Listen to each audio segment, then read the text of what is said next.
this is a sad story, but I think it's important to address it. There were some misconceptions, but it's also very informative.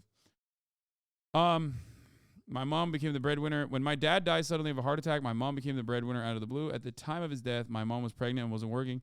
My parents were married, but my mother wasn't a Japanese citizen yet and was only a permanent resident status. She couldn't find a job because she was pregnant. Companies often don't hire women for this reason, and also hates giving out pregnancy compensation. And because she was Filipino, companies often do not employ immigrants in high earning positions. I was working part-time jobs while in school to help my mom. We had to move out eventually out of the apartment because we didn't want to waste our savings on the rent. We were basically homeless and was jumping to one friend relative to another as temporary shelter and staying in cheap hotels or short-term rentals. This is something that I also talked about in Japan when I was on the Japanese trip as well, called manga cafes, as Connor brought up. Sometimes the homelessness in Japan is invisible, and by that I mean they are not on the street, but they get to find like cheap accommodations, and stay in manga cafes and stuff like that. There was even one night me and my little brother had to stay in a CD Love hotel because my mom had an interview the next day in a hotel nearby and she needed to look fresh and presentable in the morning. She didn't get the job. There was one point where we had no money. My mom was still too prideful to panhandle, and even if she would, she'd get arrested immediately anyway. We resorted to borrowing money from relatives, friends, ex-coworkers just so we can stay in a warm room for the night. We couldn't rent cheap apartment rooms because we would need shikikin, safety deposit, and reikin. I don't know how to explain this, but it's like a tip to the landlord. What the fuck? You have to tip the landlord. Reikin is also known as key money. Yo, Japan is on some different shit. Also, renewal association fees, and we simply didn't have enough money for those. My grand aunt and granduncle on my father's side, who lived in Sendai, quite far from Tokyo, suddenly contacted us on Facebook and luckily invited us to stay at their house. It was a small townhouse, so we felt bad staying there. They were quite old, 85 to 89 years old at the time, and we just didn't want to bother them, so we planned on moving out as soon as we can. My mom and I had a harder time looking for jobs, so we eventually moved to Chiba, outskirts of Tokyo, also because my mom wanted me to go to a university in Tokyo so I could live in a free dorm that comes from a scholarship foundation. That way, we wouldn't be jumping from one shelter to another. I only studied for 1 year in Tokyo, then moved to the Philippines to finish my university studies, then to the UK, where my mom got employed as a nurse because I just wasn't able to keep up with the studies while working, and I also didn't want my mom to work herself to death just so she could pay my tuition.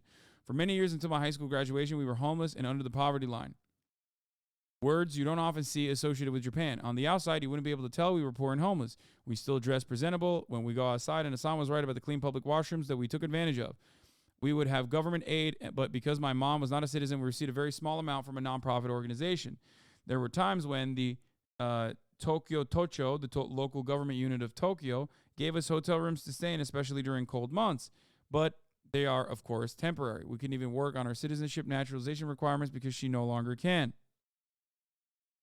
She would need a decent job and a permanent address. My mom, even though she was well-educated, had a degree in nursing, could speak fluent English, Tagalog, and Hokkien, Chinese dialect, and Japanese, couldn't get a decent job because she was an immigrant, a woman, and a single mom. She worked 2 jobs as a factory worker and hotel housekeeping until we moved out of the country. Just because it looks like everything in Japan works doesn't mean the people there aren't tired. Did I also mention that my dad died because of overworking? My dad loved his job only because Japan makes you believe that your worth is based on your work. If he wasn't overworking, he was seen as lazy and worthless. The only time I could see him was at night when he gets home at 10 p.m., even though his work allows him to leave at 6 p.m. He would always bring me chocolates from Famimart Chicken as compensation because he barely had time to spend with me. Anyway, I'm very, very sorry for the lengthy trauma dump. I was kind of upset when Hasan picked out my chat message in history while chat was calling me an American defending America copium just because I pointed out the mistakes in Hasan's rose-colored view of Japan and criticized his viewpoints, and I get dogpiled by chat in return. I love this community, so being ridiculed by them is hurtful, honestly. So one of the misconceptions is that I don't think that Japan is free of any sort of issues. Who dogpiled them? People do it all the time in chat, which is why we yell at chatters who do it all the time. Okay? Hasan and his friends' perspective are all from a privileged Western lens. He's only been in the tourist parts of Tokyo, and he still talked over my points with overconfidence, assuming that I didn't know what I was talking about. I know Japanese statistics online are wrong. I've literally seen local news in Osaka and volunteers who handed out a total of 20,000 sleeping bags to the homeless, and I've personally stayed for a short time in a homeless park. I've always been a big fan of Hasan, and I love his content, but I'll have to take a break from watching him now. Again, sorry for the rant. Just wanted to say thank you for the kind messages, but also kind of I ruined your day. I'm listening. I'm also going to maybe stop replying to the comments because now it's making me anxious. Thank you for listening to my story. Oi, bruv, country in Swagapino land, Hasan. So, and her family's doing well. I feel like you kind of addressed this in the last podcast episode. I did. And I have talked about it a lot because when I'm talking about the homelessness issue in and of itself in Japan, it is a comparison to the lack of amenities afforded to homeless people in the United States of America. Now, that doesn't mean that like Japanese homelessness is not like a legitimate issue, a legitimate crisis. I even saw the Political Compass page on IG shitting on you for it. What? Why do you follow the Political Compass page on Instagram?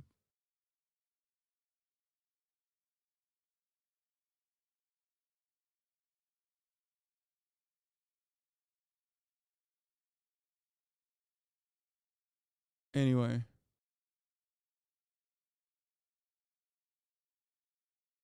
I remember you saying several times during the Japan trip that Japan was not perfect and they do have homelessness. It's just hidden like you said. No, I remember the argument that we had, which was this person saying that homelessness in Japan, numbers wise, was so much more severe. And I said the official numbers are 3,800 in comparison to the United States' numbers. Even if they are undercounting by 10x in comparison to the U.S. population, like it's still dramatically lower, right? That's all I was saying, and I think that because it's a traumatic experience, this person's like lived experience is very traumatic, and compiled with the chat dogpiling that's occurring, it made it seem like I was undermining their position. I mean, they're definitely undercounting. Worse, he's on the Hasan Piker subreddit. Dude, what do you mean? This is like informative as fuck. What are you talking about? But the net percentage matters. Population of U.S. versus Japan. Yes, that's what I'm talking about. Per capita. Per capita homelessness is still dramatically higher in the United States of America in comparison to somewhere like Japan. It's not.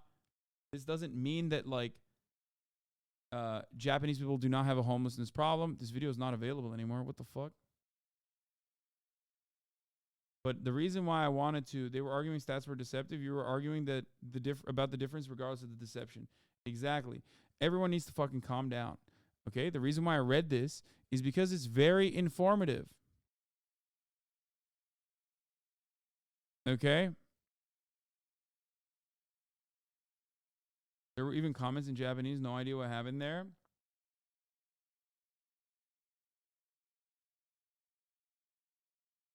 Also, they still talk about having access to showers and help, which a lot of people don't have. Being homeless in other countries still doesn't mean is good in Japan as a homeless person. Yes. Okay? That's the reason why I read this. Do you have anything to say to the chatter in particular? I mean, I bet a couple nice words would make them feel better. I mean, I hope they're still watching. I hope they didn't stop watching because of that. And I'm sorry that it came across like I was undermining your perspective. I was not. It's a huge difference being a tourist for several days in Tokyo from actually living, working in Japan for a longer time. Yes. Not only that, but also, I mean, Japan also has like genuine problems with xenophobia, genuine problems with like undermining sexual harassment. In Japan, as I talked about in the podcast, that it is a hyper-capitalist dystopia in many respects. It's just that in comparison to the United States of America, where people are overworked at higher levels than this. Overworked at higher levels than motherfucking Japan and have a higher rate of suicide than motherfucking Japan. It's weird to see it. It's weird to see how things work. Do you understand? You might hardly see homeless people rising in Tokyo, but it's been more and more obvious for the people supporting those in need. This organization, Tenohashi, regularly provide food, necessities, and consulting service for the people in poverty. And they've seen such a big increase of the number, and also demographic change. They've got way more young people and women coming there. 昔はそんなね、若者もまずいなかった。若ければなんか仕事があったわけですよね。で今は、それがどんどんねなくなっていって、特にコロナになってね非正規の仕事がバンバン切られましたから簡単なスクリーニングテストやらせてもらったらば、150人中約 40% に精神疾患の疑いがあると、そういう結果が出てますので、家を一回得たとしてもそこで一人になっちゃうわけですよね。困窮して家を失ってホームレスになっちゃうと、そういったことは非常に多いですね。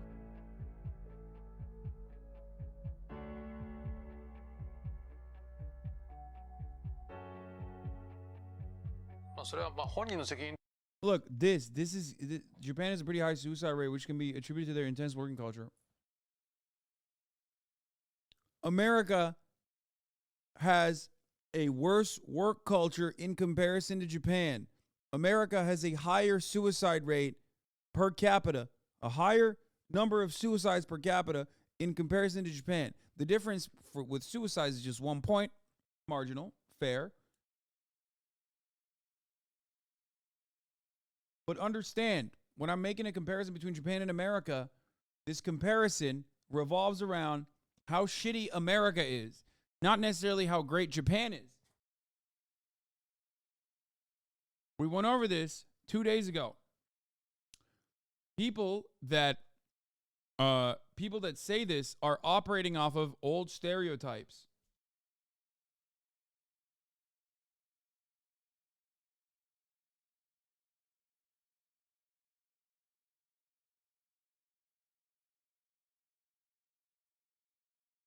というよりはね、やっぱり福祉の貧困、医療であるとかにうまく乗れないと生活困窮してで路上生活になってしまうという人は非常に多くて、申請に行くと冷たい態度取られてね、心の傷を深めると、そういったケースはいっぱいあります。やる気よりもっとすごい力、なんか起き上がれないんですよね。なんか何にもできなくなる。 How can you know that Japan is underreporting at a higher, lower rate than the U.S. is? Doesn't that have to be considered? I mean, Japan is... here's the reality. Japan is underreporting their homelessness rates, but so is America, which is why I made the original point that, like, no matter how much Japan is underreporting their homelessness rates, even if it's, like, literally 10 times more, America still has a dramatically larger homelessness problem, okay? That was my point. The United States also has invisible homelessness in the same way that the chatter described her own perspective. This is something I've talked about a lot. And if you have visible homelessness, that means you have so much more invisible homelessness. The only difference is, from what I understand, given the, I guess, Japanese proclivity towards, like, wanting to... The stages of homelessness is something I've discussed many, many times. When I originally said it's crazy how low the percentage of homelessness is, okay, in Japan in comparison to the United States of America, when I talked about that, I was looking for how that works. What's invisible homelessness? Homelessness isn't just about the people that you see on the streets that have tattered clothing and sometimes are, like, visibly in a state of disarray. A lot of people that you encounter on a day-to-day basis, maybe in the service sector, maybe in general, could potentially be homeless, living out of their cars or couch surfing. It usually starts with couch surfing. Well, it ultimately starts with being priced out of the housing market.